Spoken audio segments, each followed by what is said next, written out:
రైతు సంక్షేమం ప్రాజెక్టులపై సీఎం రేవంత్ రెడ్డి ఎప్పుడు పిలిచినా తాము చర్చకు సిద్ధమేనన్నారు కేటీఆర్.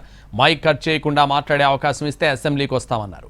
ప్రెస్ క్లబ్కు వెళ్లి చర్చకు రాలేదని తప్పుబడితే ఎలా అని కేటీఆర్ను నిలదీశారు T Congress working president Jaggareddy.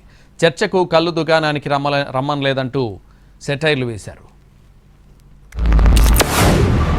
మరొక రోజు వారు ఏ స్థలం చెప్పినా, ఏ తేదీ చెప్పినా, ఏ రోజు చెప్పినా, ఏ డేటు ఏ టైం చెప్పినా తప్పకుండా మేము వస్తాము మా పార్టీ తరఫున మళ్ళొకసారి వారి సవాల్ను స్వీకరిస్తూ వారికి విజ్ఞప్తి చేస్తూ చర్చలో తప్పకుండా ఎవరైనా మంత్రి గారు వస్తే వారికి కూడా ముఖ్యమంత్రి గారికి చెప్పాలనుకున్న అన్ని విషయాలు, రాష్ట్రంలో రైతులకు జరుగుతున్న మోసాలు, రాష్ట్రంలో రైతులకు చేస్తున్న అన్యాయం మీద వివరించి చెప్పడానికి మేము సిద్ధంగా ఉన్నామని మళ్ళొకసారి తెలియజేస్తాం. రేపు అసెంబ్లీలో పెడతాను ముఖ్యమంత్రి గారు మాటిస్తే, మైక్ కట్ చేయకుండా స్పీకర్ గారు కనుక మాటిస్తే తప్పకుండా మా పార్టీ తరఫున మేము మాట్లాడతాం. వారు చాలా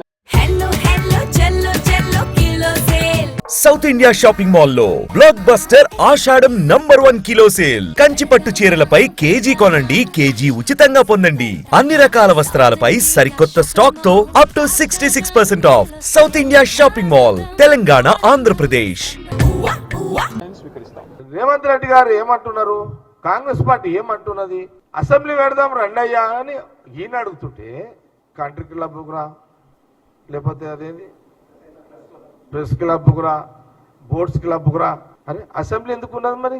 ఇవన్నీ తీసేసి మరి ఆడే కూర్చోండి. రోజు కళ్ళు దుకాణానికి ఒకటి రా అని చెప్పలేడు ఆయన. ఇక అది ఒక్కటి మిగిలింది కేటీఆర్కి. కళ్ళు దుకాణం ఒకటి అంటలేడు. ఎట్లా అసెంబ్లీ ఎందుకు మరి? ఇక ఈ బిల్లు, ఈ అసెంబ్లీ, ఈ చట్టం ఎందుకు, అసెంబ్లీ ఎందుకు, ఇవన్నీ ఎందుకు?